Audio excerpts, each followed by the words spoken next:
దేవుని వర్లారా, మరి ఈ రోజుకు బైబిల్ నుంచి ప్రపంచంలో ప్రతి దేశానికి అవసరమైన, దేవుడు నేర్పించిన లేదా ముందుగా హెచ్చరించిన, బైబిల్లో రాయబడిన ఒక మంచి విషయాన్ని గురించి మీతో ఆలోచించాలని ఇష్టపడుతున్నాను. అది మీరు చూస్తున్న అంశం ఏంటంటే, మానవ మనుగడ కోసం దేవుని యొక్క వ్యవసాయం. ప్రియులారా, ఈరోజు ప్రపంచంలో ఏ మనిషి అయినా బ్రతకాలి అంటే ఖచ్చితంగా అతడు వ్యవసాయం మీదే ఆధారపడాలి. వ్యవసాయం అనగానే మనిషిని బ్రతికించడానికి అత్యవసరమైన వాటన్నిటినీ పండించే ప్రక్రియనే వ్యవసాయం అని మనం అంటాం. పప్పు దినుసులు కానివ్వండి, కాయగూరలు కానివ్వండి, ఆకుకూరలు కానివ్వండి, ఇలా మనిషి ప్రపంచంలో ఆరిన నేల మీద ఎక్కడ ఉన్నా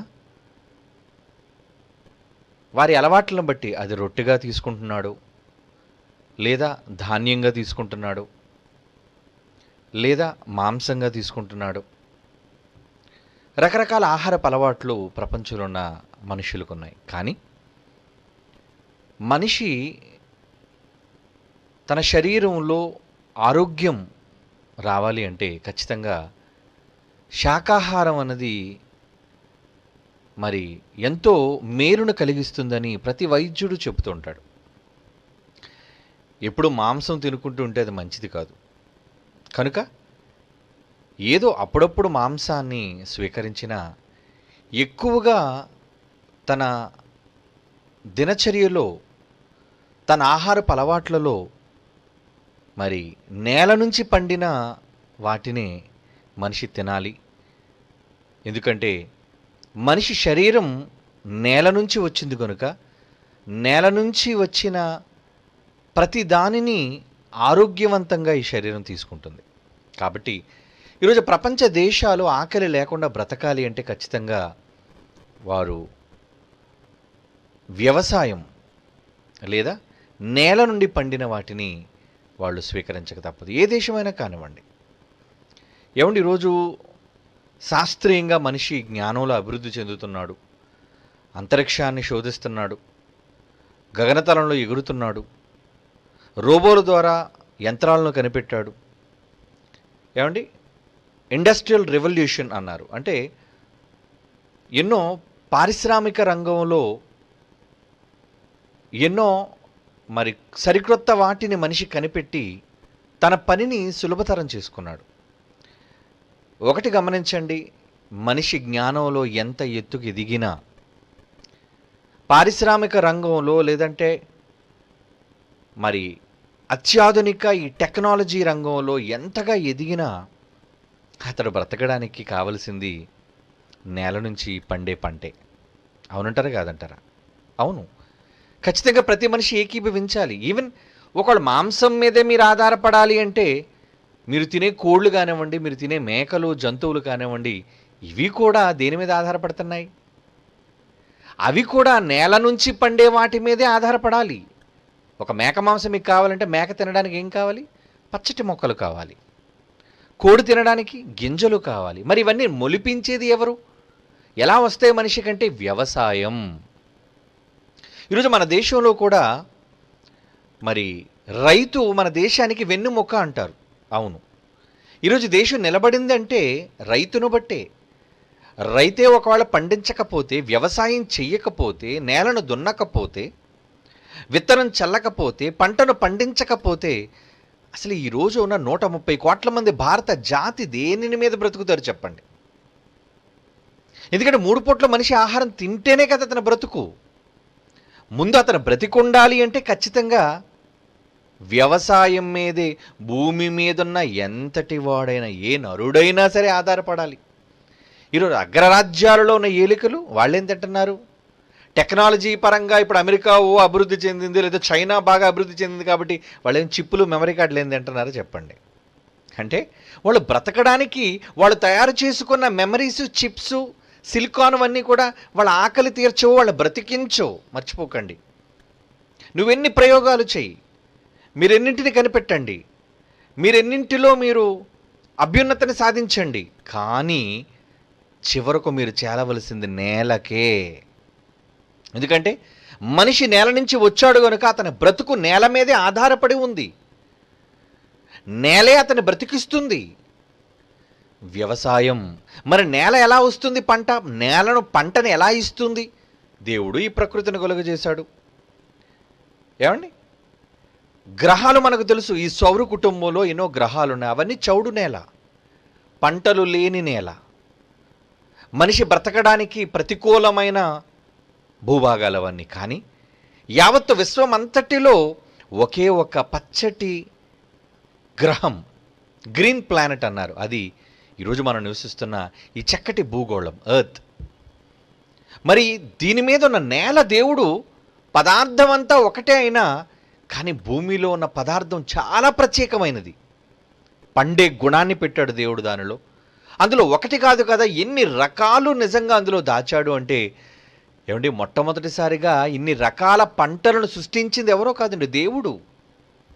నిజంగా సృష్టి కార్యక్రమాన్ని బైబిల్లో తొలి పుస్తకంలోను తొలి అధ్యాయంలోనూ మనం ఆలోచిస్తే, విత్తనములు గల ఫలమిచ్చు ప్రతి ఫలవృక్షమును భూమి మొలిపించును గాక అని ఆయన పలికినట్టుగా బైబిల్లో మనకు కనబడుతుందండి. అంటే విత్తనాలు కావాలి, ఆ విత్తనాలు ఫలించాలి, అవి వృక్షాలుగా బ్రతకాలి. నిజంగా వాటి వల్ల ఎన్ని లాభాలు మనిషికి అంటే, ఈరోజు పచ్చటి మొక్క అనేది నేలను మొలవాలి అంటే సేద్యం లేకుండా జరుగుతుందా మీరు చెప్పండి? మనిషి లేడు కాబట్టి ప్రారంభంలో పుట్టించాడు దేవుడు, కలుగుగాక అన్నాడు, మొలిపించును గాక అన్నాడు. అన్న మాట ప్రకారంగా అవి మొలిచాయి. మరి ఆ తరువాత మనిషి భూమి మీద అడుగు పెట్టిన నాటవు దేవుడు మనిషితో చెప్పిన తొలి మాట ఏంటో తెలుసా? ఏమండి, ఆదామును చేశాడండి. ఆదామును చేసి దేవుడు ఏం చేశాడు అన్నది నిజంగా బైబిల్లో చూడగలిగితే, ఇటు బైబిల్ నిజంగా వ్యవసాయానికి ఎంత గొప్ప ప్రాధాన్యత ఇస్తుందా అనేది మీకు అర్థం కావాలి. ఎందుకంటే ఈరోజు ప్రపంచ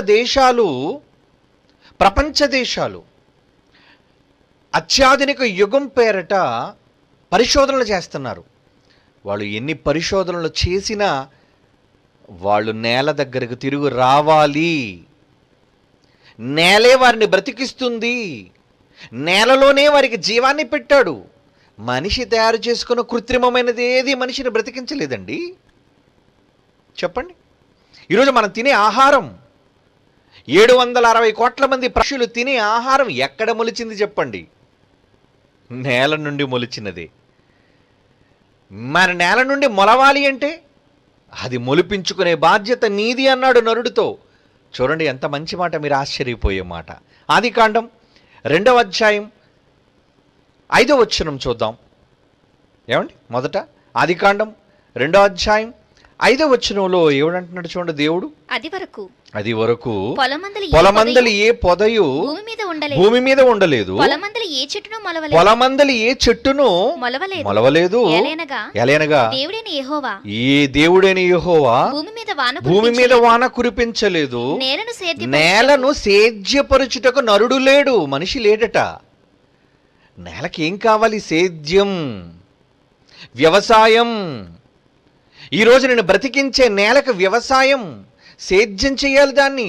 నరుడు లేడు కాబట్టి, నరుడు లేనంత వరకు దేవుడు తన శక్తి చేత ఆవిరిని లేపి తడిపి భూమిని సారవంతంగా ఉంచాడు. ఆదాము వచ్చినంత వరకు సుమా.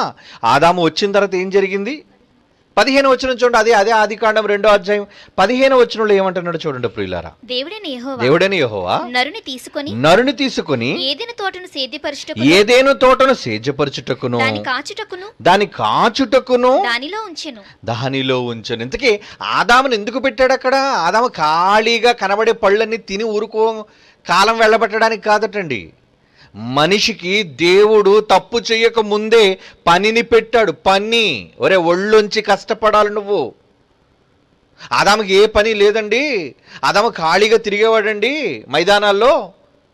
ఏదైనా తోటలో ఉన్న ఫలవృక్షాలన్నీ తినుకుంటూ బతికేవాడు అనుకున్నారా? No no no. దేవుడు అతనికి పని అప్పచెప్పాడు, బాధ్యత. నరుడుగా నువ్వు ఈ శరీరాన్ని నీకు ఇచ్చినందుకు, ఈ నేల మీద నిన్ను ఉంచినందుకు నువ్వు చేయవలసిన పని ఏంటో తెలుసా మిస్టర్ యాడమ్? ఏం చేయాలంటున్నాడు చూడండి 15వ వచనంలో. యెహోవా నరుని తీసుకొని ఏదెను తోటను సేద్యపరుచుటకు, సేద్యం చేయాలి, వ్యవసాయం చేయాలి, గొప్పు తవ్వాలి, కాలవ తవ్వాలి, ఏమండి, మట్టిని గుల్లగా చెయ్యాలి, నీరు పెట్టాలి. లేకపోతే ఎలా వస్తుంది? సేద్యం అంటే నేలను పండించే గుణాన్ని దానికి ఇవ్వడమేనండి సేద్యం అంటే. ఈరోజు మనం అగ్రికల్చర్ అంటున్నాం చూసారా, అగ్రికల్చరల్ సైన్స్ అంటున్నాం చూసారా. ఆ శాస్త్రం ఏదో కాదు, నీవు కష్టపడి నడుముంచి ఒళ్ళుంచి ఈ నేలను దున్ని ఈ నేలను మొలవడానికి అనుకూలంగా మలచడమే సేద్యం. ఆదాముకి ఏ పని పెట్టాడు అనుకున్నారు? నేలను, ఏదేను తోటను సేద్యపరుచుటకు, దాన్ని కాచుటకు, దానిలో ఉంచను. నువ్వు జాగ్రత్తగా కాయాలి. ఏంటి, ఎందుకు కాయాలి? ఏమైనా వచ్చేస్తే పక్కనున్న క్రూర మృగాలు వస్తాయి, తింటాయి, లేదంటే ఆ మొక్కల్ని ఎరగొట్టేస్తాయి. ఎలుగుబంట్లు ఉన్నాయండి. మీరు చెరుకు తోట వేశారనుకోండి, అవి ఒక్కొక్కసారి అర్ధరాత్రి చెరుకు తోటల మీద పడతాయి. అవి ఇంకంతే, మొత్తం చెరుకు పంట అంతా నాశనం చేసుకెళ్ళిపోతాయి. తినేది లేదు, చేసేది లేదు. తినేది తక్కువ, నాశనం చేసేది ఎక్కువ. అలాగే ఏనుగులు, ఇలా కొన్ని జంతువుల నుంచి, జీవుల నుంచి ఆ తోటను కాపాడాలి, నేలను సేద్యం చేయాలి, పంటను కాపాడాలి, ఫలవృక్షాలను కాపాడాలి. ఏమంటే వాచ్మెన్గా పెట్టాడా ఏదైనా తోటలో? కాచుటకు దానిలో ఉంచినట్టున్నాడు చూడండి. కాపాడాలి నువ్వు. ఆదామండి ప్రకృతిలో మనిషి అండి, దేవుని స్వరూపం అండి, అన్ని తర్వాత. కానీ నీకు ఇచ్చిన నేల సంపద నువ్వు దాన్ని కాపాడాలి. తొలి మనిషితో దేవుడు చెప్పిన ఏంటది? సమాచారం, సందేశం. కాపాడు, నేలను కాపాడు, నేలను ఉపయోగించు, సేద్యపరుచు అంటే ఆదాముకు చెప్పాడంటే మనకేం పని లేదా? తొలి మనిషితో దేవుడు చెప్పాడు అంటే ఈరోజు ప్రపంచంలోని మనుష్యులందరూ దానిని వినాలి. ఆకాశంలోకి పరుగులు తీయడం కాదు, టెక్నాలజీ రంగంలో పరుగులు తీయడం కాదు. నువ్వు ఈరోజు ఏం చదువుతున్నావో నీ విద్య కోసం చెప్పొద్దు. నేలను ఏ విధంగా ఉపయోగించుకుంటున్నావో చెప్పు. నువ్వు బ్రతికేది నేలను బట్టే కనుక, నీకు వచ్చే ఆ తిండి గింజలు నేల నుంచి మొలుస్తున్నాయి కనుక. ఎవడ పండిస్తున్నాడు? వ్యవసాయం చేసి కష్టపడి చెమటోడ్చి దానిని సేద్యం చేసిన వాడి సంపాదించగలడు. అందరూ కూర్చొని తింటున్నారు అనుకోండి, రైతు కష్టపడలేదు అనుకోండి, ఎక్కడి నుంచి వస్తుంది? నేల నుంచి సారం. చెప్పండి. ఈరోజు ప్రభుత్వాలు రైతును చాలా చిన్న చూపు చూస్తున్నాయండి. జై కిసాన్ అన్నారు. ఏం కిసాన్? రైతులు ఆత్మహత్యలు చేసుకున్నారు. ఏ ప్రభుత్వమైనా వార్నింగ్, బైబిల్ చెబుతున్న వార్నింగ్ ఏంటో తెలుసా? ఇది నోట్ చేసుకోవాలి, ప్రపంచ దేశాలు నోట్ చేసుకోవాలి. బైబిల్ అంటే ఏదో ఒక మూలన, ఒక వర్గానికి, ఒక ప్రాంతానికి అందించే సందేశం కాదు బైబిల్ది. ప్రపంచ దేశాలు బైబిల్ ముందు దగ్గర నిలబడి కూర్చొని పాఠాలు నేర్చుకోవాలి. అది బైబిల్. కనుక ఈరోజు ఈ బైబిల్ విశ్వవిద్యాలయం ప్రపంచ దేశాలకు బోధిస్తుంది ఏమని? ఒరే, నేలపైన దృష్టి పెట్టరా, మాటి మాటికి నింగిలోకి చూస్తావంటరా దరిద్రుడా. నువ్వు నిలబడింది నేల మీద, నువ్వు బ్రతుకుతుంది నేల వలన, నువ్వు బ్రతకవలసింది, నీ తరతరాలు జీవించవలసింది నేల వలన. ఆ నేల కోసం నువ్వేం చేస్తున్నావు? దృష్టి పెడుతున్నావు. నువ్వేమైనా దృష్టి పెడుతున్నావా? బైబిల్లో ఒక మంచి మాట ఉందండి, ఇప్పుడు మీరు చదవాలి. ప్రసంగి గ్రంథం 5వ అధ్యాయం 9వ వచనం. ప్రపంచంలో ప్రతి దేశం బంగారు వాక్యంలో రాసుకోవాలి ఈ మాట. ప్రసంగి గ్రంథం 5వ అధ్యాయం 9వ వచనంలో ఏమంటున్నాడు చూడండి. ఏ దేశములో రాజు భూమి విషయమై శ్రద్ధ పుచ్చుకొనునో ఆ దేశమునకు సర్వ విషయముల యందు మేలు కలుగును. హెచ్చరిక దేవుడు చెబుతున్నాడు, బైబిల్లో వ్రాయించాడు. 1000 ఏళ్ల నాటి చరిత్ర. ఏంటండి మీ బైబిల్ చెప్పేది అనుకున్నారా? రే, నువ్వు ఎన్ని తరాలు ముందుకు వెళ్ళినా, ఎన్ని వేల సంవత్సరాలు నువ్వు భవిష్యత్తులోకి తొంగి చూచినా, ఈ నరజాతి ఒకళ్ళు చూచినా బైబిల్ దగ్గరకు రావాలి. That is the importance of Bible. Bible యొక్క ప్రత్యేకత, ప్రాముఖ్యతది. ఎప్పుడో వేల సంవత్సరాల క్రితం రాయబడిన బైబిల్ ఏదో ప్రాచీన పుస్తకం అనుకొని చాలా చిన్నగా చూస్తున్నావా దాన్ని? నో. సమాజాన్ని బాగు చేసే మాటలు దేవుడు బైబిలులో వ్రాయించాడు. మతపరమైన కోణంలో చూడడం కాదు దాన్ని. వ్యవసాయం ఈరోజు మనిషి మనుగడ కోసం అత్యవసరమైంది వ్యవసాయం కాదంటారా? ప్రపంచంలో ఎవడేం చెప్పానండి, ఎనీ డెవలప్డ్ కంట్రీ, ఏ ఉన్నతమైన దేశమైనా అగ్రరాజ్యమైనా చెప్పానండి, మా దేశంలో పంటలు అక్కరలేదు, మా దేశంలో పొలాలు అవసరం లేదు. లేదర్రా, ప్రతి దేశం బ్రతుకుతున్నది దేని బట్టో తెలుసా? ఆ నేలను సేద్యం చేసే. Even it may be a developed country, అగ్రరాజ్యం అయితే కావచ్చు. అగ్రరాజ్యాలు ఉన్నాయండి, కానీ ప్రపంచ అగ్రరాజ్యాలు ఏంటేంటి ఎక్స్పోర్ట్ చేస్తున్నాయి అన్నది ఒకసారి మరి మీకు ఒకసారి చూపిద్దాం అనుకుంటున్నాను. ఏమండి, ఏమన్నా చూపించు. World atlas value of food exports అంటే ప్రపంచ దేశాలు వాళ్ళు ఉత్పత్తి చేస్తున్నారు, భూమిని దున్నుతున్నారు, వ్యవసాయం చేస్తున్నారు, వ్యవసాయం చేసిన వాటిని ఇతర దేశాలకు ఎక్స్పోర్ట్ చేసుకుంటున్నారు, వాళ్ళ దగ్గర లేని వాటిని ఇతర దేశాల నుంచి ఇంపోర్ట్ చేసుకుంటున్నారు. ఎగుమతులు దిగుమతులు అంటారు కదండి. ఏమండి, కనుక వరల్డ్ అట్లాస్ అనేది ఒకటి చూపించు, తర్వాత కంట్రీస్ ర్యాంక్డ్ బై అగ్రికల్చర్ అనేది చూపించు, తర్వాత top 10 agricultural countries by GDP. Okay close up చేయదాన్ని. ఏమండి, వాల్యూ ఆఫ్ ఫుడ్స్ ఎక్స్పోర్ట్స్ అంటే ప్రతి దేశం ఆహార పదార్థాలను, ఫుడ్ ఎక్స్పోర్ట్స్ అంటే ఆహార పదార్థాలు ఏం చేస్తుంది? ఉత్పత్తి చేసి ఎగుమతులు చేస్తుంది. అందులో ముఖ్యంగా మొదటిది ఉన్న దేశం ఏంటి చెప్పండి? United states. అమెరికా ఉందండి, అందులో జర్మనీ ఉందండి.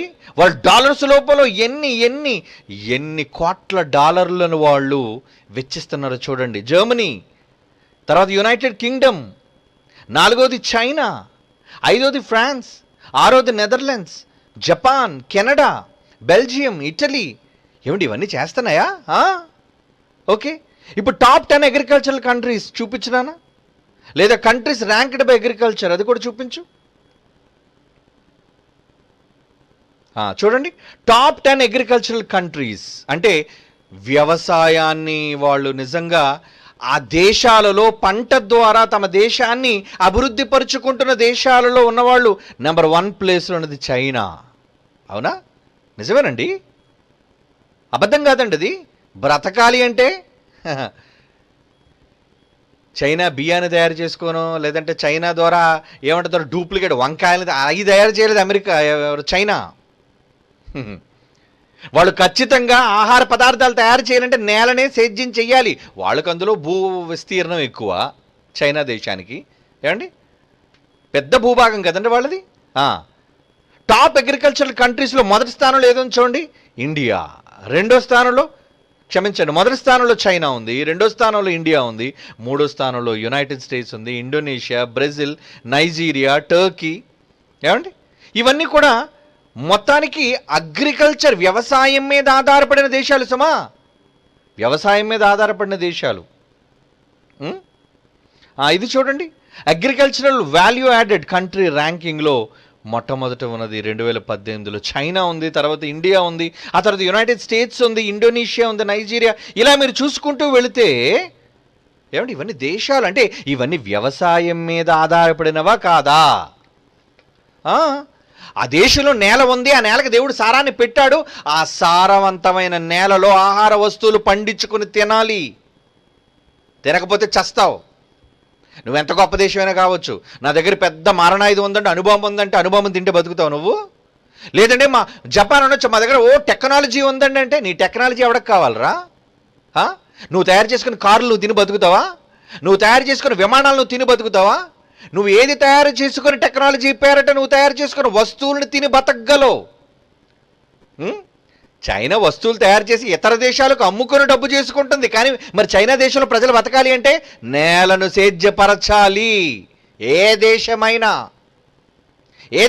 అండి అంటే ఖచ్చితంగా వ్యవసాయం మీద దేశాలు ఆధారపడాలి ఖచ్చితంగా. ఎందుకంటే ఇప్పుడు చెబుతున్నాడు చూడండి, దేవుడు అన్న మాట మరొక్కసారి చదువుదాం. ప్రసంగి గ్రంథం 5వ అధ్యాయం 9వ వచనంలో దేవుడు ఏమంటున్నాడు చూడండి దేశాలని. ముందు అణుబాంబుల కోసం, టెక్నాలజీ కోసం కాదురా నువ్వు దృష్టి పెట్టడం, ఇంక్లూడింగ్ ఇండియా, భారతదేశం కూడా వినాలి. నువ్వు దేని మీద ఎక్కువగా డబ్బులు ఖర్చు పెడుతున్నావు? ఏ రంగం మీద నువ్వు ఎక్కువగా డబ్బును ప్రయోజనాల కోసం ఉపయోగిస్తున్నావు? అంతరిక్షం కోసమా? ఇండస్ట్రియల్ రంగంలోనా?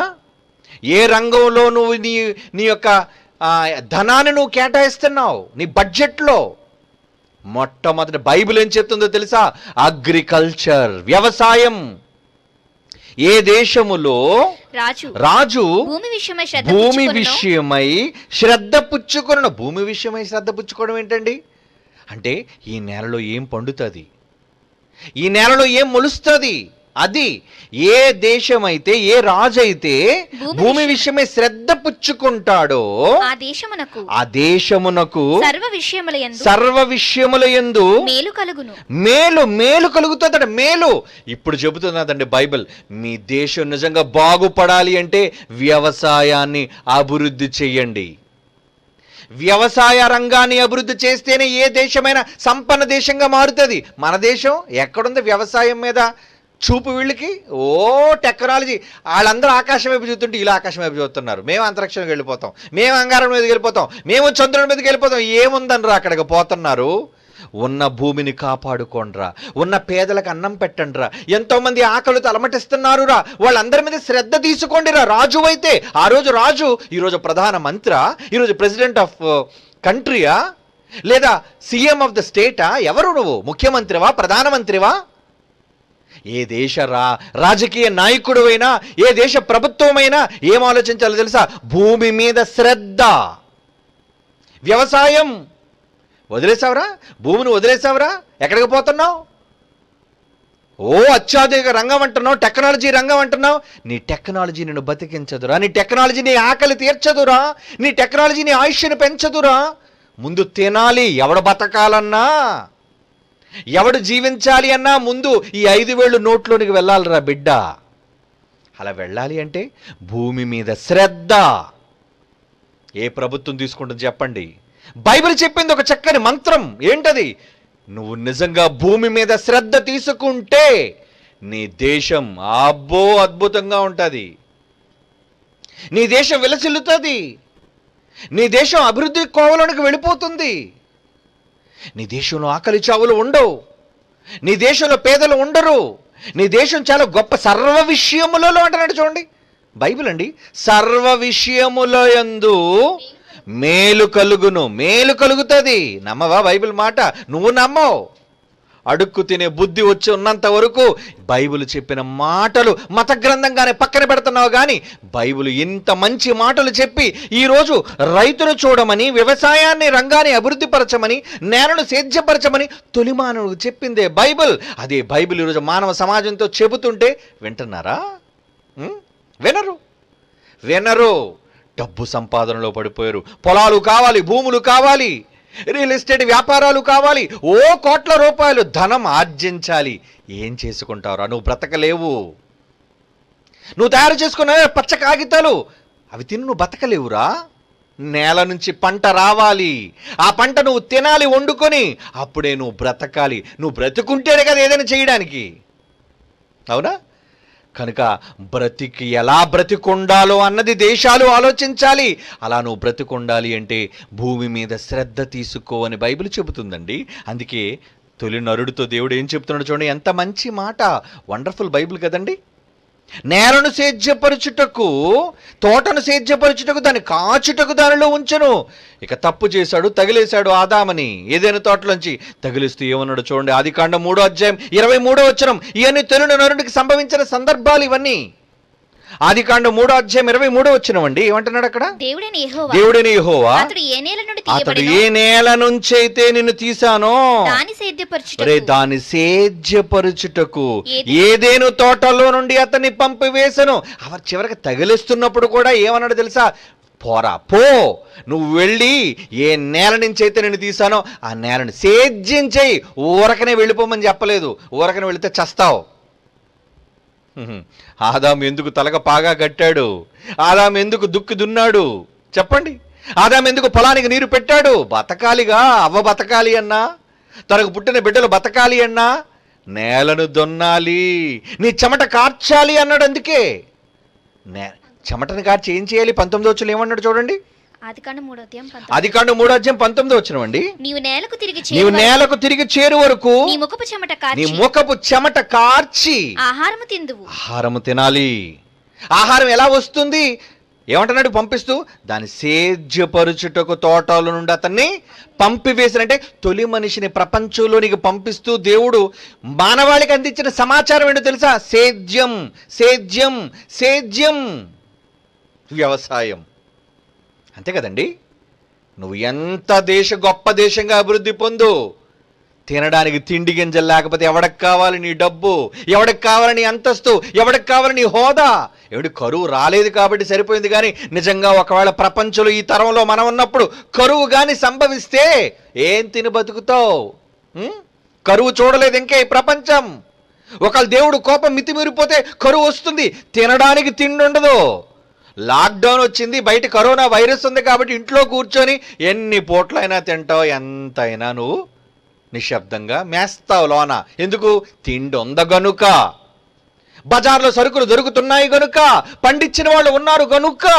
ఒకవేళ పండకపోతే, పంటే నీ చేతికి రాకపోతే, ఆ పంట పండడంలో దేవుని ఆలోచన ప్రణాళిక ఎంతుందో ఆ వ్యవసాయంలో దేవుడు చేసిన సాయం. అందుకే అన్నాను, వ్యవసాయంలో దేవుడు చేసే సహాయం మనిషి గుర్తించాలి. ఏదో నువ్వు పొలాన్ని దున్నేసావు, నీళ్లు పెట్టేశావు, విత్తనాలు జల్లేసావు కాబట్టి మొలకలు వచ్చేస్తాయి అనుకుంటున్నావా? నువ్వు నాటావు కాబట్టి రావటం లేదు అది. నువ్వు నిజంగా నేలలోని ఒక వరిగింజ విత్తిన వెంటనే ఎందుకండి అది 100 వరిగింజలు రావాలి? ఎవరు చెప్పారు దానికి? నువ్వు ఏది విత్తుతున్నావో దానికి సంబంధించిన శరీరాన్ని, ఆకారాన్ని దేవుడు ఇస్తున్నాడు. బైబిల్ చెప్పింది. కొరింథీయులకు రాసిన మొదటి పత్రిక 15వ అధ్యాయం, కొరింథీయులకు రాసిన మొదటి పత్రిక 15వ అధ్యాయం 36వ వచనం నుంచి చూడండి ప్రియులారా, ఏమంటున్నాడు దేవుడు? ఒరే అవివేకి, ఒరే ఫూల్, నీవు విత్తినది, నువ్వు ఏదైతే విత్తుతున్నావో చచ్చితేనే గాని అది చావాలి, బ్రతికించబడాలి. అంటే అది చావాలి కదరా. దాన్ని చంపుతున్నాను, తిరిగి బతికిస్తున్నాను. నువ్వు విత్తుదానిని చూడగా అది గోధుమ గింజ అయినను సరే, మరి ఏ గింజ అయినను సరే, వట్టి గింజనే కదరా. ఒరే రైతైనా సరే, ఎవరైనా సరే విత్తుతున్నావు వట్టి గింజ. నువ్వు విత్తేది గింజ మాత్రమే, కానీ పుట్టబో శరీరమును విత్తుటలేదు. శరీరాన్ని ఎవరు తీసుకొస్తున్నాను అనుకుంటున్నావు? అయితే దేవుడే చెబుతున్నాడు. చూడండి, నేనురా, నేలను చేసిన నేనే, నిన్ను నేల నుంచి తీసిన నేనే, నీకు ఆహారం కావాలనుకున్న నేనే. నా చిత్త ప్రకారము నీవు విత్తిన దానికి ఒక చక్కటి శరీరము, ఒక చక్కటి ఆకారం, మరలా నువ్వు తినడానికి కావలసిన ఆహారాన్ని నేను మొలిపిస్తున్నాను నేల నుంచి. అదిరా నేను నీకు చేస్తున్న సహాయం. నువ్వు వ్యవసాయం చేసినా నేను సాయం చేయకపోతే చస్తావు. ఈరోజు ప్రపంచంలో ఏ దేశమైనా బ్రతుకుతుంది అంటే రకరకాల దేశాల్లో రకరకాల ఒక దేశంలో వరి ఎక్కువగా పండుతుందండి, ఒక దేశంలో షుగర్ కేన్ ఎక్కువగా, చెరుకు ఎక్కువగా పండుతుందండి, ఒక దేశంలో బార్లీ ఎక్కువగా పండుతుందండి. ఇలా ప్రతి ప్రాంతంలోనూ ఆయా పంటలు పండడానికి గల కారణం ఏంటో తెలుసా? ఆ నేలలో పండే గుణాన్ని, ఏది నువ్వు విత్తుతున్నావో విత్తుదానికి శరీరాన్ని ఇవ్వటంలో నా టెక్నాలజీ ఉందిరా, నా టెక్నాలజీ. ఏది మట్టిని వాడకుండా కేవలం ఒక విత్తనాన్ని నువ్వు ఒక టెస్ట్ ట్యూబ్లోనో లేదంటే ఒక చిన్న గాజు సీసాలోనో పెట్టి మొలిపించి చూద్దాం. నీరు వాడకుండా ఆహారాన్ని మొలిపించి చూద్దాం. చేయలేవు, నువ్వు చేయలేవు. ఈరోజు శాస్త్రం మీసాలు తిప్పుతుంది, పొగరు పడుతుంది, నేను అంతా సాధిస్తున్నాను అనుకుంటుందే. ఈ సాధన వెనక ఉన్న కష్టం, సహాయం ఎవరితో తెలుసా? నీ తండ్రిదయ్యా. పరలోకమందున నీ తండ్రిదయ్యా. ఆయన చేస్తున్నాడు నీకు సహాయం. ఎంత గొప్ప సహాయమో తెలుసా? ఎంత గొప్ప సహాయమో తెలుసా? మంచి మాట చూడండి అర్రా.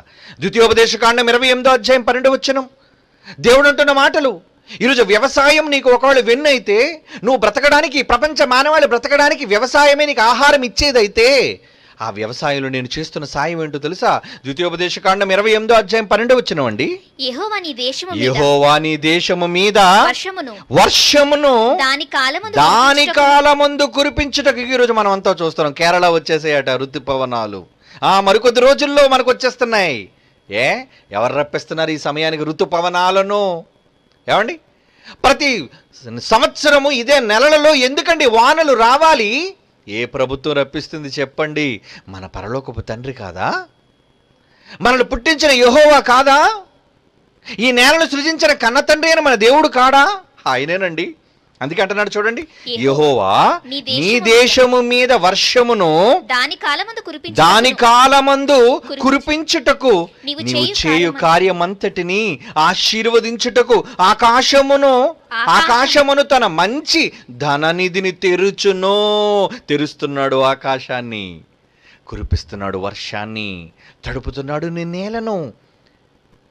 నీ నేలలో పడిన గింజను మొలిపిస్తున్నాడు నీకోసం. అలా వర్షం కురవకపోతే, నీ నేల తడవకపోతే, నీ నేల పండకపోతే ఏం తిని బ్రతుకుతావు రా? రే టెక్నాలజీ రోబో బాయ్, నా దగ్గర రోబోట్ ఉందని ఎదుగుతున్నావు, తినరా రోబోని తిను.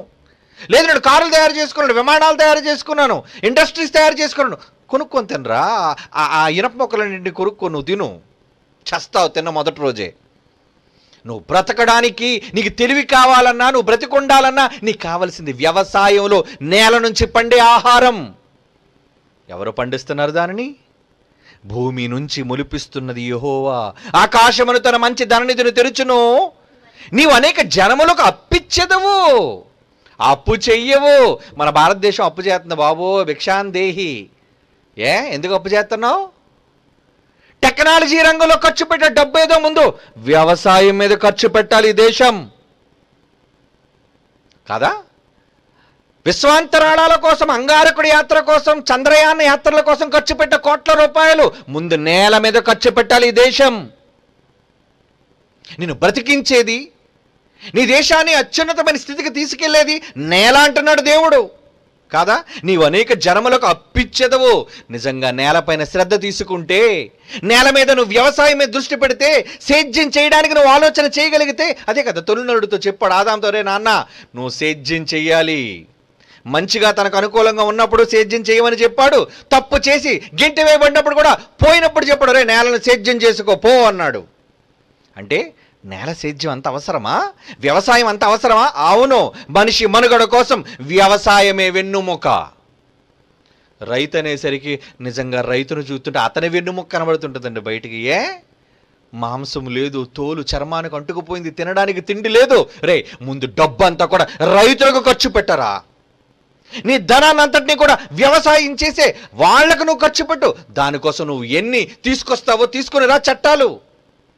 నీ దేశం ఈరోజు అడుక్కు తింటుందంటే కారణం ఏంటో తెలుసా? నువ్వు భూమి పైన శ్రద్ధ చూపటం లేదు కనుక.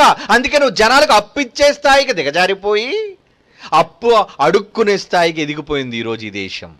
పలు దేశాల ప్రపంచంలో ఏ దేశమైన అభ్యున్నతిని సాధించాలి అంటే బైబిల్ చెబుతుంది ఏమని? ముందు వ్యవసాయం చేసే రైతును ఆలోచించు. వాడే కదా అన్నం పెడుతున్నాడు. నువ్వు కారులో తిరుగుతున్నావంటే ఇంటికి వచ్చిన తర్వాత నువ్వు తినేది ఏంటి? నువ్వు గొప్ప సాఫ్ట్వేర్ కంపెనీలో పనిచేస్తున్నావు. ఎంత సాఫ్ట్వేర్ కంపెనీ పనిచేసిన అక్షరాలు తినవు కదా నువ్వు. కంప్యూటర్లో కీబోర్డ్ తోలకు అక్షరాలు ఏం తింటావు నువ్వు? ఇంటికి వచ్చి తినవలసింది ఆ తిండి గింజలేనురా. కనుక ఈరోజు శాస్త్రం అని ఏదో చెప్పి వ్యవసాయాన్ని నిర్లక్ష్యం చేస్తున్నావా? వ్యవసాయ రంగాన్ని జై కిసాన్ అని వార్తలలో చెప్పడం కాదు.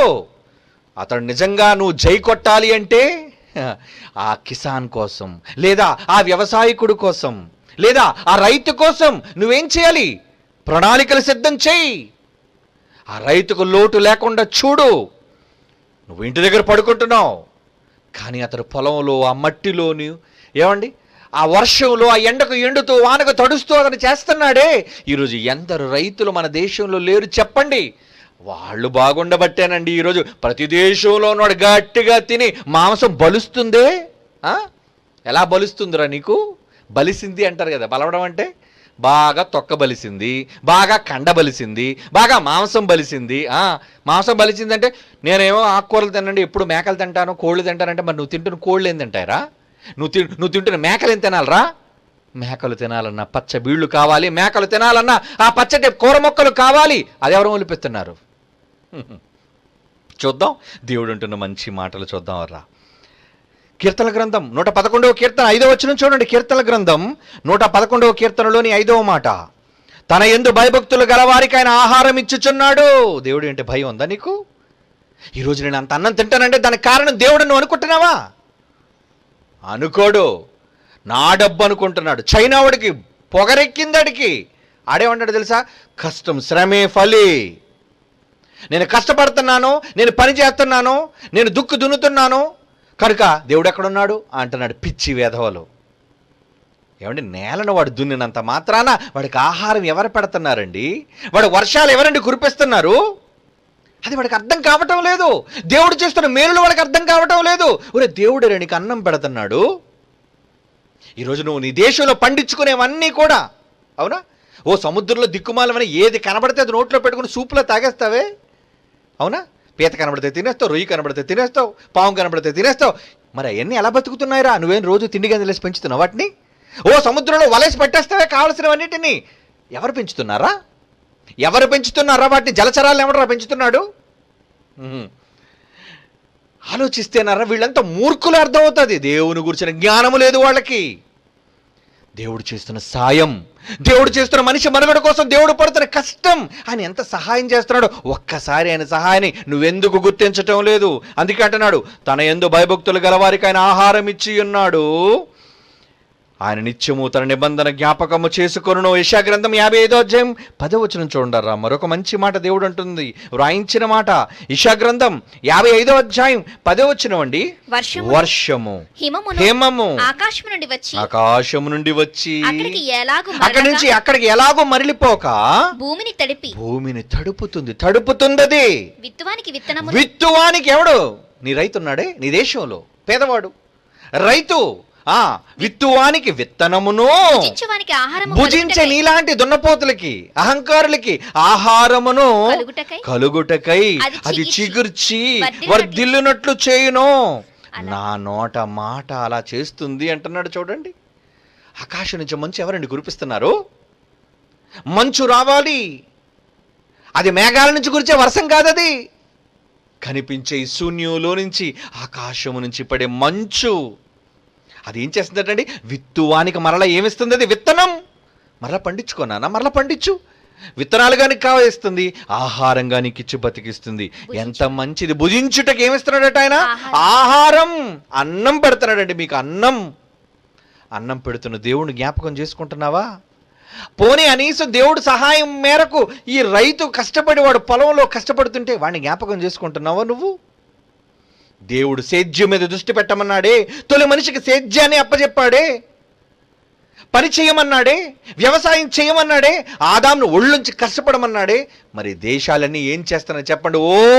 ఓ వైద్య రంగంలో, రకరకాల రంగాల్లో వీళ్ళు పరుగులు తీస్తున్నారు. కానీ ఏమండి, టెక్నాలజీ ఆధునిక రంగంలో పరుగులు తీస్తున్నారు. కానీ ఈరోజు నిజంగా ప్రతి మనిషి బ్రతకడానికి కావలసిన నిత్యావసరమైన ఆహారం, అది ఆకుకూరలు, కాయగూరలు, పప్పు దినుసులు ఏవైనా కానివ్వండి, నేల నుంచి పండే ప్రతి శ్రేష్టమైన పంట, ఈ పంట కోసం ఏం చేస్తున్నారు చెప్పండి? ఆ పంటను పండించే రైతు కోసం ఏం ఆలోచిస్తున్నారు చెప్పండి? కష్టపడుతున్నాయా? ఈ రాష్ట్ర ప్రభుత్వాలు ఆలోచిస్తున్నాయా? ఈ దేశ ప్రభుత్వాలు ఆలోచిస్తున్నాయా వాళ్ళ కోసం? వాళ్ళు చేసే సాయం కొంతైతే కనిపించకుండా పరలోకపు తండ్రి చేస్తున్న సాయం అపారమైనది.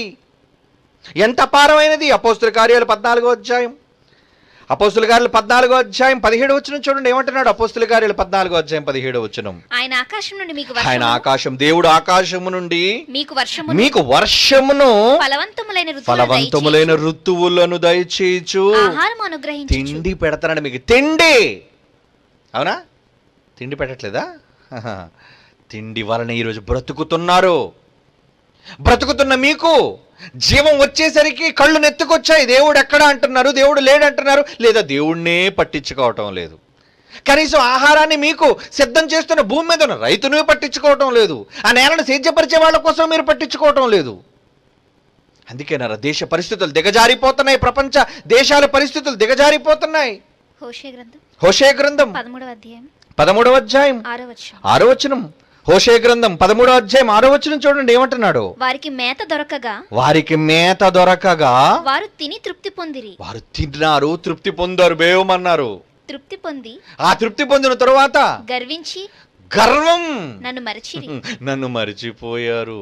నీ కండ బలిసింది కదరా, ఆ కండలో నీకు బలుపు కారణం ఎవరో తెలుసా? నేనే. నువ్వు ఈరోజు గట్టిగా తింటున్నావే, అది మాంసం కానివ్వండి, ఆకుకూరలు కానివ్వండి, పంటల నుంచి వచ్చే ప్రతి శ్రేష్టమైన పంట, పళ్ళు ఇవన్నీ ఎక్కడి నుంచి? నీకు ఆరోగ్యం, నీకు వైటమిన్స్, నీ శరీరం అంతా ఆరోగ్యంగా ఉండాలి అంటే పంట పంట పంట. ఎవరిస్తున్నారు ఆ పంట? అది దేవుడు ఇస్తున్నాడన్న సంగతి మరిచి, దాన్ని పండిస్తున్న రైతుని మరిచి, వ్యవసాయంపై నుంచి దృష్టి మరల్చి, ఈరోజు డబ్బులుంటే నేను కొనుక్కొని తినగలను అనుకుంటున్నావా? డబ్బులు నేలను మొలిపించలేవు, డబ్బులు నీకు ఆహారాన్ని పంచిపెట్టలేవు, డబ్బులు నీ ఆకలిని తీర్చలేవు. దేవుడు చేసే పనులు సాయం. నీ వ్యవసాయంలో దేవుడు సాయమే ఎక్కువయ్యా, ఆయన సహాయమే ఎక్కువయ్యా. అందుకే అంటున్నాడు అపోస్తలుల కార్యాలు 14:17, ఆయన ఆకాశం నుండి మీ కొరకు వర్షమును ఫలవంతములైన ఋతువులను దయచేయచ్చు, ఆహారమును అనుగ్రహించుచు, ఉల్లాసముతో మీ హృదయమును నింపుచు, మేలు మేలు మేలు చేయుట చేత. ఎన్ని మేలులు చేస్తున్నాడండి ఆయన, ఎన్ని మేలులు చేస్తున్నాడండి. ఆదికాండం 8వ అధ్యాయం 22వ వచనాన్ని చూడండి ప్రియులారా. ఆదికాండం 8వ అధ్యాయం 22వ వచనం. భూమి ఉన్నంత వరకు వెదకాలం అంటే విత్తనాలు నాటే కాలం, వెదకాలం అంటారు దానిని. కోతకాలం ఆ నాటిన విత్తనాలు ములిసిన తర్వాత నువ్వు కోస్తావే కోతకాలం. శీతోష్ణములు, అలాగే వేడి చల్లదనం శీతోష్ణములు, వేసవి శీతాకాలములను రాత్రింబగళ్ళు ఉండక మానవని తన హృదయములో అనుకున్న దేవుడు అనుకుంటున్నాడట. భూమి ఉన్నంత కాలం ఏముండాలి? వెదకాలం. విత్తనాలు నా పిల్లలకు దొరకాలి, ఆ విత్తనాలు మొలవాలి. అలా మొలవాలి అంటే నేల పండాలి, అలా నేల పండాలి అంటే సూర్యుడు మండాలి, అలా మండాలి అంటే సముద్రాలు వేడెక్కాలి, ఆ వేడెక్కిన సముద్రాలు వర్షాలుగా మేఘాలుగా మారి మీ పంట పొలాలను తడపాలి. ఎన్ని ఆలోచన చేశాడండి. నీ వ్యవసాయంలో ఎంత సహాయపడతాడండి ఆయన. కానీ ఈరోజు అగ్రికల్చర్లో నెంబర్ 1 స్థానాన్ని సాధించిన చైనా దేవుడే లేదంటది. నా కష్టం, నా శ్రమదానం, నా శ్రమశక్తి.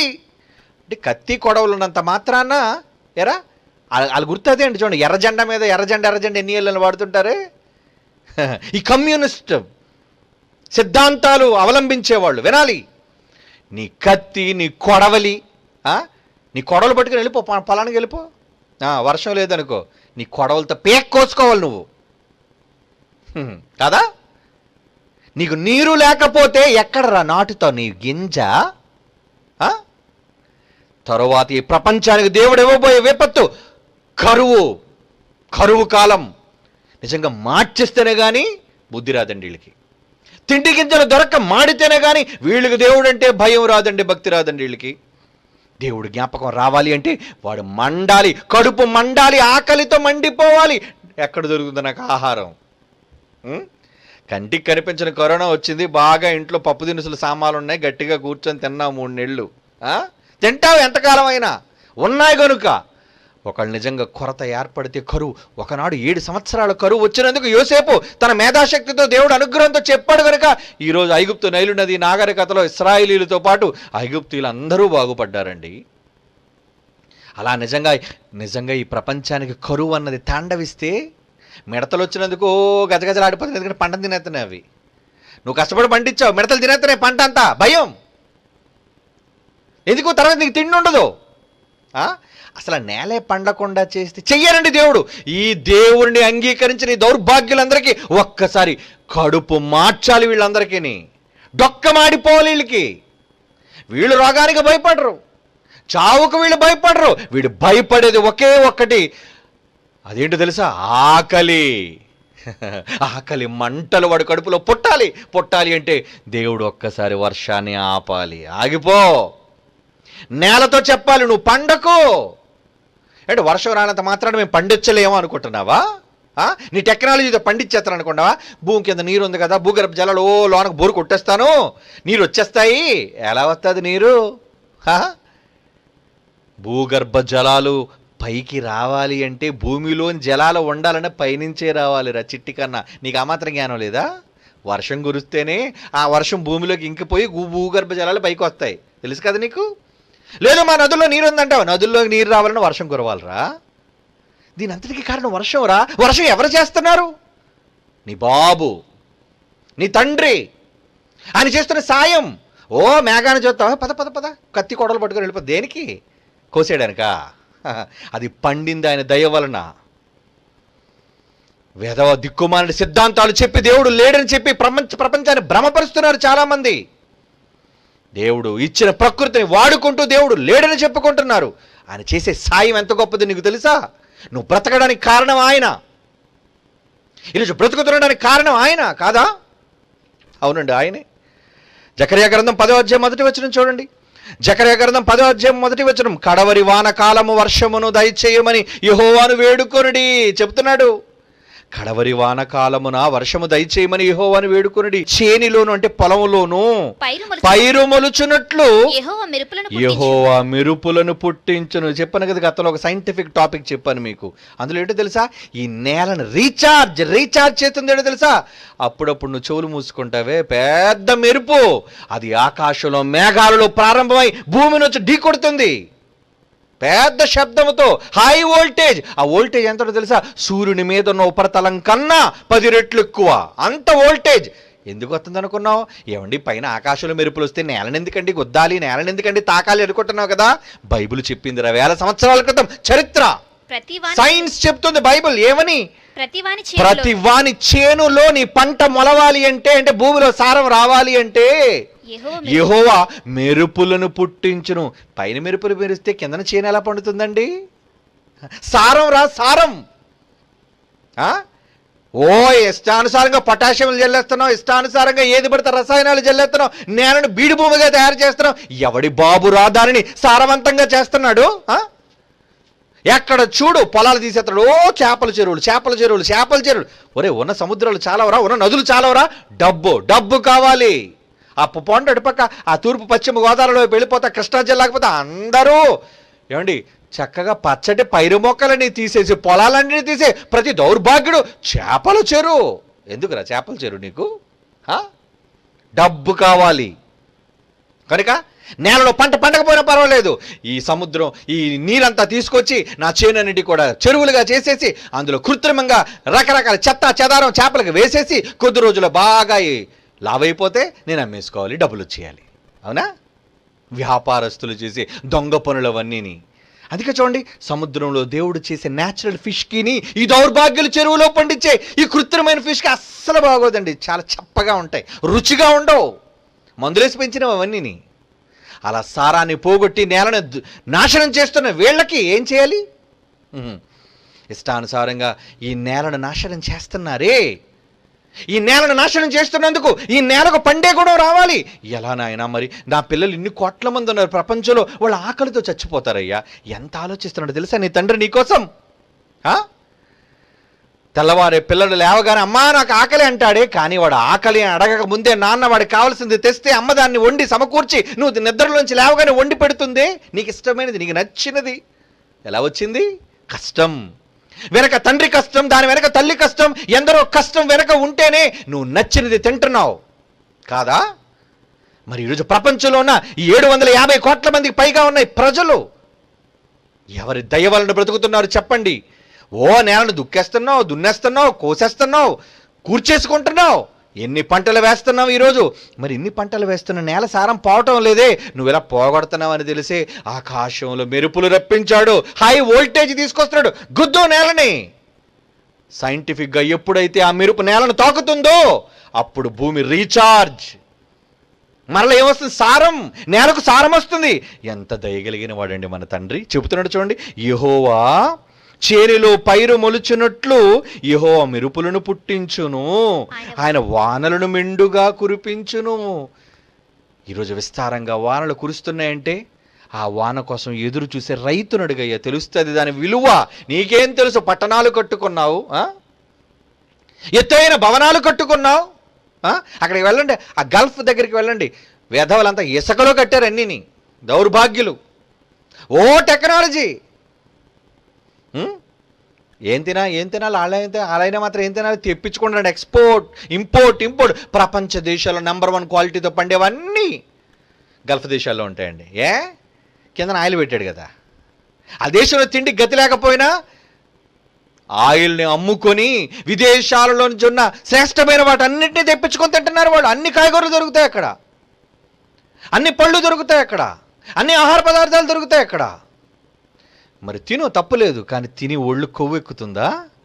దేవుడు లేడు అనుకుంటున్నావా? దేవుడికి భయపడటం లేదా నువ్వు? దేవుడు ప్రపంచంలో ప్రతి మనిషితో చెబుతున్నాడు, ఏమండి, మనకు తెలియకుండా ఈరోజు మనిషి చేసే వ్యవసాయంలో దేవుని వెనక ఇంత సహాయం ఉందా ఆయనది? నువ్వు అనుకుంటావు రైతే గొప్పోడు. ఓకే, రైతు గొప్పోడు, కానీ రైతు కన్నా గొప్పోడు నీ తండ్రి కదా. రైతు మహా అయితే అతను పొలంలో ఉన్న ఎకరం 2 ఎకరాల్లో 10 ఎకరాల్లో కేవలం కొన్ని వేల మందిని పెంచగలడేమో, కానీ కోట్ల మందిని పెంచుతున్నాడే నీ తండ్రి. ఒక పక్క నేలను తడుపుతున్నాడు, ఒక పక్క నేల సారం అయిపోతుంటే మెరుపుల ద్వారా తిరిగి రీఛార్జ్ చేసి సారాన్ని నింపుతున్నాడు. నీకు కావలసిన వాటన్నిటిని, మంచుని, హిమముని, అన్ని రకాల వాటిని కురిపించి భద్రపరిచి నీకు ఇన్ని రకాలమైన ఆరోగ్యవంతంగా నిన్ను బతికించడానికి దేవుడు చేస్తున్నాడే. ఈరోజు ఆయన సాయాన్ని నువ్వు గుర్తిస్తున్నావా? ఏమండి, చూడండి, ఒక మంచి మాట, మరొక మంచి మాట దేవుడు అంటున్న మాట. కీర్తన గ్రంథం 104వ కీర్తన 13వ వచనం. 104వ కీర్తనలోని 13వ మాట ఏమంటున్నాడు? తన గదులలో నుండి ఆయన కొండలకు జలధారలను ఇచ్చిన. అవునండి, నిజంగా ఎంత విచిత్రం అండి, ఎంత విచిత్రం. ఎక్కడో ఎత్తైన పర్వతాలు, ఆ ఎత్తైన పర్వతాల్లో జల పుట్టింది. అంత ఎత్తుకి ఎవరండి తీసుకొస్తున్న నీరు? పంపు చేస్తుంది ఎవరు? నువ్వు బోరు ఏది కన్నం పెడితే నీరు వచ్చేద్దా బయటికి? నువ్వు కన్నం పడితే కన్నం పడుతుంది అంతే. బోర్లు కొడుతున్నారా? కన్నం పడింది, కింద నీరు తగిలింది. మరి నీరు పైకి రావాలంటే ఏం చేయాలి? నువ్వు దానికి మళ్ళీ 1 HP 2 HP నువ్వు మోటార్ వేయాలి, ఆ ఉన్న నీరును పైకి పంపు చెయ్యాలి. అవునా? ఇది నీకున్న టెక్నాలజీ. ఒరే, మరి ఈరోజు ప్రపంచంలోని జలధారలను పుట్టించాడే. ఈరోజు జీవనది ఉందే, గంగా, యమున. ఏమంటే ఈరోజు ఎన్ని జీవనదులు మన దేశంలో ఉన్నాయి చెప్పండి. గంగా కోసం ఆలోచిద్దామండి. ఎక్కడ ఎత్తైన ఆ శిఖరాలలో, హిమాలయ పర్వతాల్లో, అక్కడికి ఎవరండి అంత ఎత్తుకు? ఆ ఫోర్స్ ఎవరిచ్చారు కింద నుంచి? నీ ప్రభుత్వం రోజు గ్యాస్ కొడుతుందా? నీ ప్రభుత్వం మోటార్లు నడుపుతుందా? ప్రపంచంలో పారే ఏ నది కోసమైనా ఆలోచించండి. అప్పుడప్పుడు విమానంలో వెళ్ళేటప్పుడు చూస్తూ ఉంటానండి, ఓ గీతలు గీతలు గీతలు గీతలు గీతలు. అవన్నీ ఏంటనుకున్నా? నదులు. ఎవరు తెవ్వారబ్బాయి కాలవలన్నీ? ఏ మనిషి నేను పారపట్టుకు తెవ్వాడా?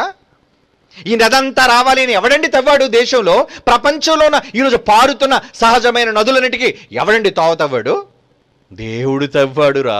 నువ్వు పుట్టకముందురా, నీ తాత ముత్తాతల పుట్టకముందు తవ్వాడురా ఆయన. ఆ తవ్వడం బట్టే ఎక్కడో కొండలలో పుట్టిన ఆ స్వచ్ఛమైన ప్యూర్ వాటర్, జీవజలం, స్వచ్ఛమైన జలం, అది పారుతూ పారుతూ పారుతూ నీ దేశాలన్నింటినీ తడుపుకుంటూ, నీ రాష్ట్రాలన్నింటినీ జలమయం చేసుకుంటూ చివరకు ఉప్పు నీటిలో కలిసిపోతుంది. అదే అంటున్నాడు చూడండి దేవుడు, తన గదులలో నుండి ఆయన కొండలకు. తన గది ఎక్కడ? కొండల్లోనికి జలధారలను ఇవ్వడం ఏంటండి? ఎక్కడ కనెక్షన్ పెట్టాడు చూడండి. ఎంత సాయం చేస్తున్నాడండి మహానుభావుడు. మహానుభావుడు ఆయన కనబడితే ఆయన కాళ్ళు పట్టుకొని వదలకూడదండి. అంత గొప్ప తండ్రి అండి, అంత గొప్ప ప్రేమికుడండి, అంత గొప్ప పిల్లలంటే ప్రేమ కలిగి పడిచిచ్చిపోయేవాడండి మన తండ్రి. కానీ ఈరోజు ఆయన ప్రేమను గుర్తించలేకపోతుంది మానవ సమాజం. తండ్రి యొక్క కష్టాన్ని ప్రతి క్షణం అనుభవిస్తూ ఆయన గుర్తించలేని సమాజంగా మారిపోయింది. దేవుడు ఎక్కడా అని మాట్లాడుతుంది. తమ టెక్నాలజీ, తమ జ్ఞానమే దేవుడు అనుకుంటున్నారు, తమ సాంకేతికతే గొప్పదని అనుకుంటున్నారండి. అది ఎంత హాస్యాస్పదం, ఎంత విచారించదగ్గ విషయం. అందుకే ఏమంటున్నాడు చూడండి, నీ క్రియల ఫలము చేత భూమి తృప్తి పొందుచున్నది. దేవుడి యొక్క క్రియల ఫలం, దేవుని యొక్క క్రియల ఫలము చేత ఏమవుతుందటండి? భూమి ఏమవుతుందట? తృప్తి పొందుచున్నది. కీర్తన గ్రంథం 104వ కీర్తనలోని 14వ వచనం చదవండి. 14. పశువులకు గడ్డిని. పశువులు, ఒరే నువ్వు పశువులే. నీ పిల్లాడు ఆకలితో కేర్మంటే వాడికి తీసుకొచ్చి చేశానండ పాలు, గేదె పాలు, ఆవు పాలు పితికి పెడుతున్నావే వాడికి. మరి అది పాలు ఇవ్వాలి అంటే దానికి ఏం కావాలరా? గడ్డి వద్దు దానికి? గడ్డి మొలిపించొద్దా? మేకపాలు అయితే మేకపాలు, ఆవు పాలు అయితే ఆవు పాలు, గేదె పాలు అయితే స్వచ్ఛమైన పాలు రావాలి అంటే మరి అవి తినడానికి, అవి బ్రతకడానికి ఏం చేస్తున్నాడు దేవుడు? పశువులకు గడ్డిని, నరులకు ఉపయోగమునకు కూర మొక్కలను ఆయన మొలిపించుచున్నాడు. అందుమూలమున భూమిలో నుండి ఆహారమును నరుల హృదయమును సంతోషపరచు ద్రాక్షారసమును వారి ముఖములకు మెరుగునిచ్చే తైలం. ఏమండి తైలం? ఇవన్నీ ఎక్కడి నుంచి వస్తున్నాయి? ఈరోజు నువ్వు ముఖానికి రాసుకునే క్రీములు, లేదా ముఖానికి రాసుకునే సాధారణ కొబ్బరి నూనెలు, ఇవన్నీ నిగనగ నువ్వు లాడాలి అంటే ఏం చేయాలి? నేల నుంచి పండినవే కాదా? నువ్వు జీవితంలో ప్రతిరోజు నువ్వు వాడుతున్న ప్రతి వస్తువు అంగారక నుంచి ఏం తెచ్చారా? ఎవరైనా చంద్రుడి నుంచి ఎవడో ఏం తెచ్చాడో చెప్పండి? అన్ని నేల నుంచి తవ్వి తీసుకుంటున్నావే. ఎవడు పెట్టాడు రా నేలలో ఇవన్నీ? మన తండ్రి, మనందరి తండ్రి, మన దేవుడు, మనల్ని ప్రేమించాడు, మన కోసం వీటన్నిటిని భద్రపరిచి నిజంగా ఒక మహా నిక్షేపం నిధిలా పెట్టాడు కదండి వీటన్నిటిని. అలా తీసుకుంటూ రోజు అనుభవిస్తున్నప్పుడు దేవునికి ఈ రోజున నువ్వు కృతజ్ఞత కలిగి ఉన్నావా? ఏమండి, నరుల హృదయమును ఏం చేస్తున్నాడటండి ఆయన? బలపరుచు ఆహారమును ఆయన పుట్టించుచున్నాడు. నువ్వు బ్రతుకుతున్నావంటే ఆయన దయ. నువ్వు ఆకలి తీరుతుంది, నీ పిల్లల ఆకలి తీరుతుంది, చివరికి నీ పశువుల ఆకలి కూడా తీరుతుందంటే ఆయన దయరా. ఎన్ని పశువులండి భూమి మీద ఉన్న మనుషుల కన్నా ఆ అరణ్యాల్లోనూ ఉన్న జంతువులు ఎక్కువ అండి. లక్షల జీవరాశులు, కోట్ల జీవరాశులు సముద్రంలోకి వెళ్తే వీటన్నిటికీ ప్రతి పూట తిండి పెడుతుంది ఎవరు? నీ తండ్రి, మనందరి తండ్రి. మరి అలాంటి తండ్రి అన్న మాట నువ్వు జ్ఞాపకం చేసుకోవా? ఆయనకు విధేయుడుగా నువ్వు లోబడవా? ఆయన మాటలు నువ్వు వినవా? ఆయనకు నువ్వు భయపడవా? సామెతల గ్రంథం 12వ అధ్యాయం 11వ వచనం. ఈరోజు సాంకేతిక రంగంలో నేను అభివృద్ధి చెందిపోయాను, నాకు మహాజ్ఞానం వచ్చేసింది అనుకుంటున్నావా? దేవుడు అంటున్నాడు సామెతల గ్రంథం 12వ అధ్యాయం 11వ వచనం, తన భూమిని సేద్యపరుచుకుని వానికి ఆహారము సమృద్ధిగా కలుగునరే. నీ భూమిని సేద్యపరుచుకో. ఏ రాష్ట్రమైనా సరే, ఏ దేశమైనా సరే, ముందు నీ నేల మీద కాన్సన్ట్రేట్ చేయి. వ్యవసాయంలో నేను చాలా సాయం చేస్తాను నీకు. కమాన్, నీ నేల దున్నో, నీ నేలను దున్నో. ఎవరిది నీకు అన్యాయంగా వద్దు, ఎవరిని దోచుకోవద్దు, ఎవడి ఆస్తులు నీకొద్దు, ఎవడి బంగారాలు నీకొద్దు, ఎవడి భూభాగాలు నీకొద్దు. నీకిచ్చిన భూభాగాన్ని ముందు నువ్వు దున్నో. దేవుడు ఏమన్నాడు? తన భూమిని సేద్యపరుచుకుని వానికి ఆహారము సమృద్ధిగా కలుగును. వ్యర్థమైన వాటిని అనుసరించేవాడు బుద్ధి లేనివాడు. అవసరమైన దాన్ని విడిచిపెట్టి ఆకాశంలోకి రాకెట్ పంపుతానంటున్నాడు వాడు. ఏమండి, నేను రాత్రి అమెరికా రాకెట్ పంపింది ఎందుకురా? ఒరే స్పేస్ ఎక్స్, నాసా వెధవల్లారా, ఎందుకురా మీరు పంపుతున్నారు రాకెట్ అంటే? అంగారక మీద మనుష్యులను ట్రిప్కి తీసుకెళ్దాం అనుకుంటున్నాం. ఎందుకురా అక్కడికి? తిండి లేదు. చంద్రుడి మీదకి వెళ్ళారు కదరా, అవునా? చంద్రుడి మీదకి వెళ్ళి ఏమి సాధించుకొచ్చారు? అక్కడ ఏమీ లేదు, నీళ్లు లేవు, ఏమీ లేదు, ఊపిరి లేదు, గాలి లేదు. అక్కడికి వెళ్ళడం మానేసి అక్కడికి వెళ్ళి తిరిగి వచ్చేసి అలిసిపోయి కోటాను కోట్ల రూపాయల ప్రజాధనాన్ని ఖర్చు పెట్టి ఇప్పుడేంట్రా ఎక్కడికి వెళ్తున్నావు? అంగారకుడిగా అక్కడికి వెళ్ళడానికి 4 రోజులు పడుతుంది. అది గంటకు 20,000 కిలోమీటర్ల వేగంతో వెళితే ఈ మధ్యలో ఏం తగిలితే పోతావు. ఏమండి, మనుషుల్ని తీసుకెళ్తారట. నీకున్న టెక్నాలజీ, శాటిలైట్లు వాడుకున్నావు, ఓకే. టెలిఫోన్లు వాడుతావు, లేదంటే టెలివిజన్లు వాడుకుంటావు, సాంకేతిక రంగంగా ఓకే. ప్రజలకు ప్రయోజనకరమైంది నీ సైంటిఫిక్ టెక్నాలజీ నువ్వు వాడు. కానీ కోట్ల రూపాయల ప్రజాధనాన్ని ఖర్చు పెట్టి ఎక్కడో ఉన్న అంగారక మీద వెళ్ళిపోవడానికి ఏంట్రా అమెరికా పరుగులు తీస్తుంది. ఆ ఎలాన్ మస్క్ అన్నాడు ఒక బుర్రలేని వేధవా, అవునా? అటు ఎలాన్ మస్క్ అన్నాడు స్పేస్ ఎక్స్ తాలూకా వాడు CEO. ఏమండి, ఓడు అమెరికాతో కలిసి నేను ఇంకా 2024 వాళ్ళు ప్రాతిపదిక ఏంటంటే 2024 కల్లా మనుషులను అంగారకుడి మీద దించుతాం. పోనీ దించావు, దించి ఏడు చేస్తావు అక్కడ? భూమి మీద నీకేం తక్కువ అయిపోయి అక్కడికి వెళ్ళడానికి? అన్నీ ఉన్న భూమిని విడిచిపెట్టి వర్షం, నేల, పంటలు, పశువులు, సర్వసమృద్ధి భూమి మీద పెడితే అన్నిటినీ విడిచిపెట్టి ఏమీ లేని బీడు భూమి అయినా అక్కడికి పోతానంటావేట్రా? చక్కగా నది ఒడ్డున నీకు ఒక మంచి ఇల్లు కట్టించి నీ చుట్టూ పొలాలను పెట్టి నీకు పశువులను, పాడి పంటలను అన్నీ ఇస్తే నేను ఎడారిలో ఇల్లు టెంట వేసుకుంటానంటే నేనేమనాలరా? పిచ్చి సన్నాసి. ఈరోజు మనిషి జ్ఞానం పేరట చేస్తున్న వెర్రి పనులవే. వ్యర్థమైన వాటిని అనుసరించేవాడు బుద్ధి లేనివాడు అంటున్నాడు. అందుకే చూడండి, తన భూమిని సేద్యపరుచుకొని వానికి ఆహారం సమృద్ధిగా కలుగును. ఒరే ముందు నేలను దున్నుకోరా, నేలలో నేను పెట్టిన పంటలన్నింటినీ వాడుకోరా, నేలలో నేను దాచించిన ఎన్నో ఆయిల్ కావాలా, గ్యాస్ కావాలా, బంగారం కావాలా, ఖనిజాలు కావాలా, పెట్టాను కదరా భూమి మీద, అన్నీ ఉన్నాయి, సమృద్ధిగా నువ్వు వాడుకోనాయన అంటే వాటన్నిటినీ వదిలేసి వ్యర్థమైన వాటిని అనుసరించేవాడు బుద్ధి లేనివాడు. దేవుడు చెప్తున్నాడు, బుద్ధి లేని పనులు ఎందుకురా చేస్తున్నారు? ఈ నేలను విడిచి నిగ్గులో ఎందుకురా సాము చేస్తున్నారు మీరు? నేలను విడిచి నింగులో ఎందుకురా సాము చేస్తున్నారు మీరు? బుద్ధిహీనపు మాటలు వాళ్ళు పలుకుతున్నారు. ప్రపంచాన్ని తప్పుడు మార్గంలో వాళ్ళు నడిపిస్తున్నారు. నిజంగా ప్రతి మనిషి బ్రతకాలంటే నీకు అంత అన్నం పెట్టేది వ్యవసాయం. నేలను దున్ను, లేదా రైతును ప్రోత్సహించు, రైతు కోసం అనేక కార్యక్రమాలను రూపొందించు. నీ దేశం, నీ రాష్ట్రం సుభిక్షంగా ఉంటుంది. వాడిని చాలా ఆనందంగా చూసుకో. ఏమంటే ఈరోజు చూడండి, రైతులకు కరెంటు ఉండదు, రైతులకు నీళ్లు లేవు, రైతులకు ఏమీ అందవండి. కేవలం ప్రభుత్వాలు అధికారం కోసం రావడం కోసం పనికి మాలిన మాటలన్నీ ఈరోజు ప్రభుత్వాలన్నీ చెబుతున్నాయి. కానీ నిజంగా ఏ ప్రభుత్వం అండి? పేదలు, ముఖ్యంగా మనందరికీ అన్నం పెట్టే రైతు గురించి ఆలోచించి వాళ్ళ కోసం శ్రద్ధ తీసుకునే రాజు ఎవడున్నాడండి? భూమి కోసం శ్రద్ధ తీసుకునే రాజు. అలా భూమి కోసం శ్రద్ధ తీసుకుంటేనే కదా దేవుడు చెప్పాడు.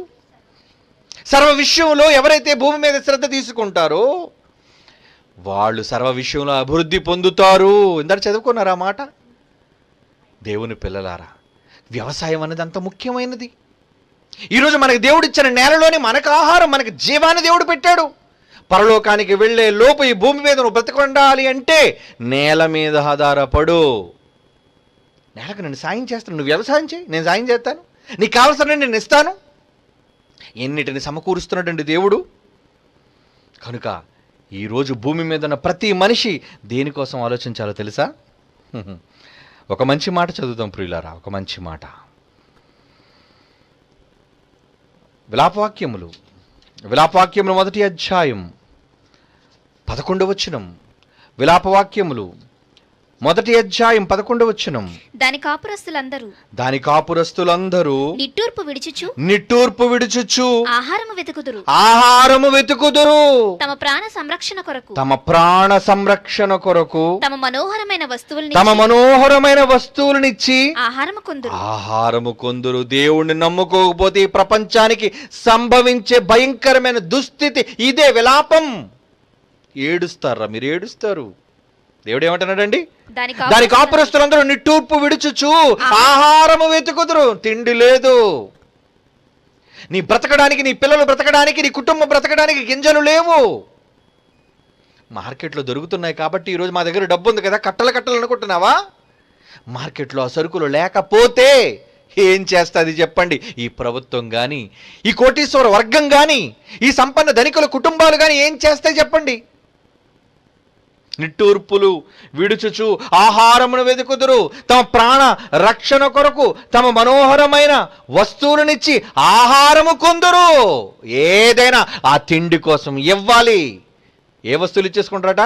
మనోహరమైన వస్తువులు. నువ్వు దాచుకున్న బంగారమైన ఇచ్చేక తప్పదు, నువ్వు దాచుకున్న వెండి అయినా ఇచ్చేక తప్పదు, నువ్వు దాచుకున్న మణిమాణిక్యాలైనా ఇవ్వక తప్పదు. ఎప్పుడు? కడుపు మాడితే. అవునా? అంటే నువ్వు బ్రతకడానికి, నిన్ను బతికించేది బంగారం కాదు, నిన్ను బతికించేది సంపదలు కావు. కానీ ఏంటి? వ్యవసాయం. దేవుడు నేలను సేద్యపరచమని తొలి మానవుడితో చెప్పాడు. ఆ సేద్యపరచడం వల్లే నువ్వు, నీ కుటుంబం సుభిక్షంగా బ్రతుకుతారు. దానివల్లే నేను సాయం చేస్తాను, ఈ ప్రపంచ మానవులందరికీ నేను అన్నం పెడతాను అని దేవుడు అంటున్నాడే. కనుక మనిషి మనుగడకు సహాయపడే ఈ దేవుని వ్యవసాయంలో నిజంగా యేసుప్రభు వారు పరలోకపు తండ్రిని దేంతో పోల్చాడో తెలుసా? ఒక అద్భుతమైన మాట అండి. నిజంగా ఆ మాట విన్న వెంటనే నా తండ్రి ఒక రైతా అనుకున్నానండి. నిజంగా వండర్ఫుల్ వర్డ్ అండి. యోహాను సువార్త 15వ అధ్యాయం 1వ వచనం చూడండిరా. యోహాను సువార్త 15వ అధ్యాయం 1వ వచనం. నేను నిజమైన ద్రాక్షవల్లిని, నా తండ్రి వ్యవసాయకుడా. వ్యవసాయకుడు అంటే ఎవరండి? మీ భాషలో వ్యవసాయకుడు అంటే ఎవరు? My dad is a farmer.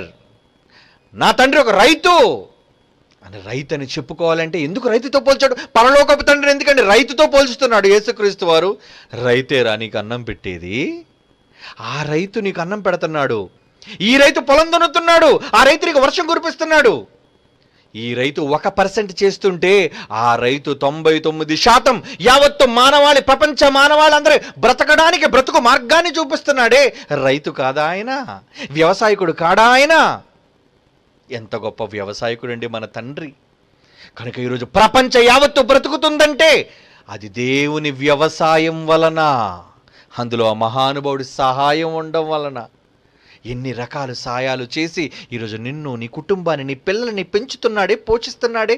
ఆయన పాదాల మీద పడాలి, లేదా ఆయన కోపగిస్తాడు. కోపగిస్తే నీ కడుపు మాడిపోతుంది. అప్పుడైనా నువ్వు ఆయన కాళ్ళ మీద పడతావేమో. పడతావా? అలా కావాలా నీకు? చివరిగా ఈ మాట చదువు. ఆమోసు గ్రంథం 4వ అధ్యాయం 6వ వచనం. ఆమోసు గ్రంథం 4వ అధ్యాయం 6వ వచనం అండి. మీ పట్టణములన్నిటిలోనూ నేను నీకు బాగా దంతశుద్ధి కలుగు చేసినను. మీరున్న స్థలములన్నిటిలో మీకు ఆహారం లేకుండా చేసినను. మీరు నా తట్టు తిరిగిన వారు కారు. అంటే అంటే మనుషులు చూసారు ఎలా మారిపోయారు. తిండి లేక చావనైనా చస్తున్నారు కానీ దేవుని దగ్గరకు మాత్రం రారటండి. అంటే దేవుని జ్ఞాపకం చేసుకోవా? మాకు ఋతువులు దయచేస్తుంది ఆయనే, వర్షాలు కురిపిస్తుంది ఆయనే అని నువ్వు ఆయన గణపరచు. వ్యవసాయంలో ఆయనకి చేస్తున్న సహాయం నువ్వు జ్ఞాపకం చేసుకో. ఎంత స్వార్థపరుడండి మనిషి.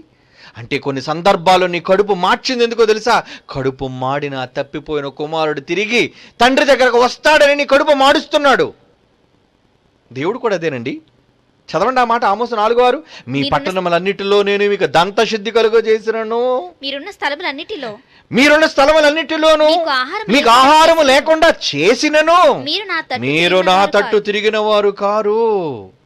తిండి లేకుండా నిజంగా దేవుడి ప్రపంచానికి తీసుకొస్తే అగబు కాలంలో ప్రపంచం అంతా వచ్చిందండి కరువు. క్లౌదియా చక్రవర్తి కాలం మీద సంభవించిందండి కరువు. యోసేపు కాలంలో 7 సంవత్సరాలు వచ్చిందండి కరువు. ఒకవేళ నిజంగా మనం బ్రతుకున్న ఈ తరంలో కరువు వస్తే జ్ఞాపకం చేసుకుంటారా దేవుణ్ణి? చేసుకోవాలి. అలా రాకుండానే జ్ఞాపకం చేసుకోండి దేవుణ్ణి. ఆయన పాదాల మీద ఈ ప్రపంచం పడాలి. వ్యవసాయదారు వర్గాలన్నిటికీ కూడా ప్రపంచవ్యాప్తము కాదు, అమెరికా వాడు దున్నినా, చైనా వాడు దున్నినా, ఇండియా వాడు దున్నినా, ఎవడు దున్నినా ప్రతి వ్యవసాయంలో దేవుని సాయం ఉంది. అది గుర్తించాలి. దేవుణ్ణి వేడుకోవాలి, దేవుణ్ణి శరణు వేడాలి, దేవుణ్ణి ప్రేమించాలి. అప్పుడు ఆయన నిన్ను కాపాడుతాడు, ప్రేమగా చూసుకుంటాడు. ఎందుకంటే ఆయన ఒక రైతు గనుక. ఏ రైతు తన కుటుంబంలో ఉన్న వాళ్ళ ఆకలితో పెట్టడు. ఎందుకంటే పండించేవాడు ఆయన. నీ పరలోకపు తండ్రి నిజమైన వ్యవసాయకుడు అయినప్పుడు నిన్ను పస్తులు పెడతాడనుకుంటున్నావా? అలా ఈ ప్రపంచాన్ని పస్తులు పెట్టకుండా నిన్ను, నీ కుటుంబాన్ని, నీ దేశాన్ని కాపాడాలి అంటే ఈ దేశ ప్రజలు నీ కుటుంబంతో సహా వ్యవసాయకుడు పాదాల మీద పడాలి, దేవుని శరణు వేడుకోవాలి. అప్పుడు నిన్ను, నీ రాష్ట్రాన్ని, నీ దేశాన్ని సుభిక్షంగా ఆయన చూస్తాడు. ఇది ఆయన మనసులోని ఆవేదన. కళ్ళు మూసుకొని ప్రార్థన చేసుకుందాం. పరిశుద్ధుడు అయిన తండ్రి, ఒక గొప్ప వ్యవసాయకుడుగా భూమి మీద ఇన్ని కోట్ల మందిని, ఈ తరంలో 750 కోట్ల మందిని ఈ ఒక్క తరం నాయన. కానీ సృష్టి పుట్టినది మొదలుకొని తొలి మానవుడు మొదలుకొని ఎన్ని తరాలను మీరు పెంచి పోషిస్తున్నారు నాయన. ఇంకా భవిష్యత్తులో ఎంతమంది తరాలను మీరు పెంచుతారో మాకు తెలియదు. వాళ్ళంతా బ్రతుకుతున్నది మీ వలన. ఈ విషయం ఈ ప్రపంచం గుర్తించులాగున మమ్మల్ని ప్రేరేపించారు. ఈ మాటలు ఈ సమాజానికి అందించారు. మీ మనసులోని మాటలు విన్న ఈ ప్రపంచం తమ గతి స్థితులను మార్చుకొని తండ్రిగా మిమ్మల్ని ప్రేమించి మీ నుండి ప్రతిరోజు పొందుతున్న ఎన్నో మేలులను జ్ఞాపకం చేసుకొని మీకు కృతజ్ఞతలు చెప్పేవారుగా ఉండుటకు సహాయం దయచేయండి. మమ్మలను, మా కుటుంబాలను పెంచి పోషిస్తూ ఇప్పటి వరకు ఆరోగ్యంగా ఉంచినందులకు మా అందరి కుటుంబాలు తరపున మీ దివ్యమైన చరణాలకు కృతజ్ఞతాస్తుతులు చెల్లించుకొనొచ్చు. క్రీస్తు యేసు వారి అమూల్యమైన నామములో ఈ ప్రార్థన విజ్ఞాపనలు మీ సన్నిధిలో వేడుకొనుచున్నాము తండ్రి. ఆమేన్.